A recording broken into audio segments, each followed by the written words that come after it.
Hi guys, this is Connie, back for some more Connie Reads The Dogs of Winter. That we should be on chapter 25 right now.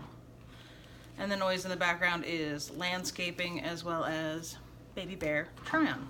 So, this chapter is titled Sister of Mercy. And we did. We ran and ran and ran, slipping and sliding on the ice-rutted sidewalks. Rip and Lucky ran behind us. We ran until our feet could run no more. We collapsed in a laughing, panting pile of boys and dogs. "You are a crazy boy," Vadim said, laughing. "She should have killed you with that purse."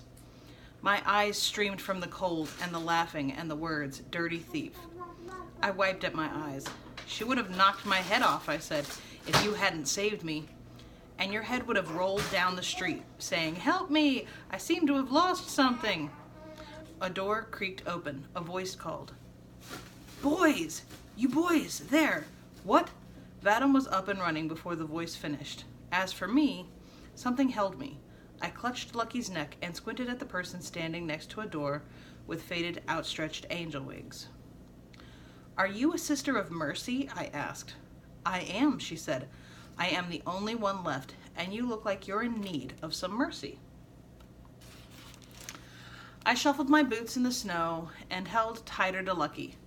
"Well, come on in, boy. I don't have all day." The inside of the house of the Sisters of Mercy was dark and cold and clenched. The dogs pressed close to my legs and whimpered. The sister grabbed me, her fingers digging in like claws. She turned me this way and that and felt my arms, my legs. "There's nothing to him," she muttered to herself. "Nothing at all." "How old are you, child?" "I am 5 years old," I said. "Lord help us," she said. "They get younger and younger." She sighed. "I suppose there's no use asking if you have parents and where they are," she said. I shook my head. "I didn't think so," she said with a sigh. "There never is." She coughed. The cough rattled like rusty chains. "Cho de lat. What should be done?" she said to herself. "Well, first things first," she said, and dragged me by the arm to the back of the house of the Sisters of Mercy. A large metal tub squatted in the corner with a faucet above. "Take everything off," she said, as she turned the knobs of the faucet. A bath! I could barely remember the last time I'd had a bath. I stripped off my sweater, my shirt, and my pants. The old newspapers I used to keep to keep the cold out dropped like leaves to the floor. The pages from the book of fairy tales fluttered to the floor, too. I pulled off the glorious boots Anya had given me and pulled out the wet newspapers stuffed in the toes. The woman turned from the steaming tub. She snatched the hat from my head. "Give me that lice nest," she said, and tossed it into the garbage. Then she looked me over from my toes up to my bare head. "A filthy little bag of bones," she said. She pointed to the tub. "In." She handed me a brush and a hard bar of soap. "Scrub," she said. I scrubbed. "Pah, not like that." She snatched the brush and soap from my hands and scrubbed. She scrubbed like she was trying to remove my skin, my muscles, my bones, and all the dirt from the streets of the city. "Ow!" I cried. The dogs whimpered from the doorway. "Hold still, child," I said. The water turned black. The sister poked and prodded in my ears. "There's enough dirt in there to grow potatoes," she grumbled. Then she turned to grab the soap bar that had slipped from her hand. I poked a finger in my ear. "Potatoes?" Then she attacked my hair and my head. "Just like I thought," she snapped. "Lice." She poured a bottle of foul-smelling something all over my head and scrubbed it into my hair with her claws. "Ow!" I cried again. Lucky growled from the doorway. "Stop being a baby," she said.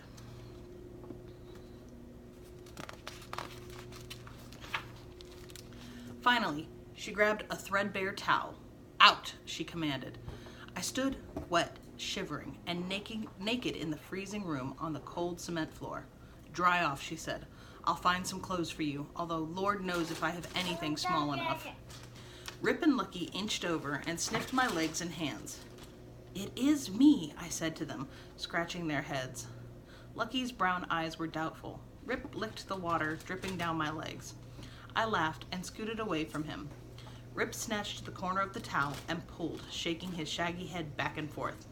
We played tug of war with Rip pulling and me sliding across the wet, cold floor and Lucky barking. "Here now, what's this nonsense?" the sister snapped. I froze. Rip dropped the corner of the towel. Lucky cowered under the woman's steel gray eyes. "I didn't just break my back over that bathtub to have you get all filthy again from those flea-bitten mongrels."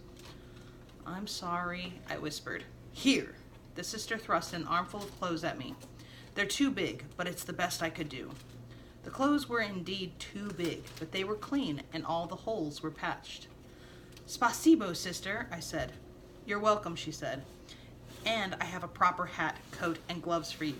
I'm afraid, though," she said with a wheezy sigh. "I have no shoes that will fit you." "That's okay," I said. "Anya gave me those boots. They are glorious boots for a pathetic little boy."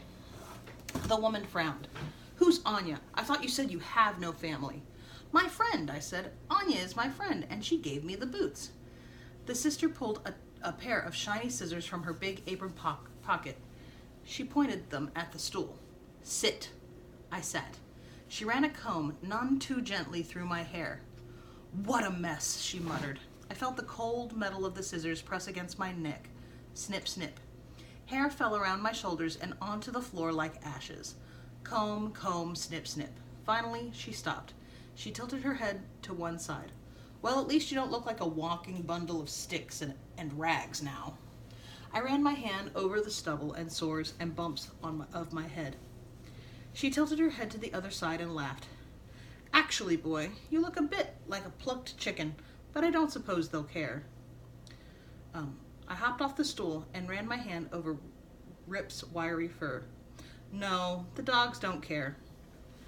"Put your boots on and let's find you a coat and hat before they come."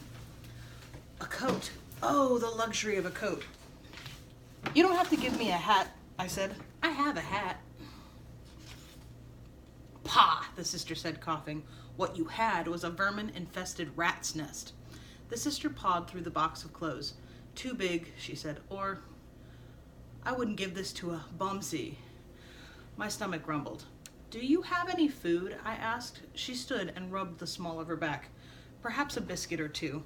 She shuffled over to a tin on a shelf. She handed it to me. My old fingers can't open this lid. I pried open the tin lid. Inside, resting on a napkin, lay 2 dusty biscuits. I popped one in my mouth and divided the other between Rip and Lucky. "What are you doing?" the sister said, snatching the tin from my hands. Giving perfectly good food to dogs." The stale biscuit stuck in my throat. "Sorry," I said. "They are hungry too." She tossed a coat and hat to me. "Try those on," she said. The coat came well below my knees, and the sleeves flapped at the end of my arms like useless wings. But still, it was a coat, and it was wonderful in its coatness. I stuffed the pages from my fairy tale book into the big pockets. I smiled up at the sister. She sighed and coughed. "It's the best I can do." I heard a sharp bark outside, beyond the door. Smoke's bark. My heart leapt. I hadn't seen Smoke for 2 days. Lucky yipped and pawed at the door.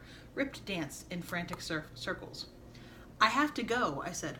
"Wait," the sister commanded. "They'll be here any minute." "But they are here," I said. "Smoke is waiting for us." I threw open the door with the faded feather wings. On the other side stood the raised fist of God. The fist was attached to a long gray coat and an even grayer woman. "What took you so long?" the sister snapped. And that's the end of chapter 25. Be careful with that and enjoy, please and thank you, and I will see you for the next chapter. Have a good one.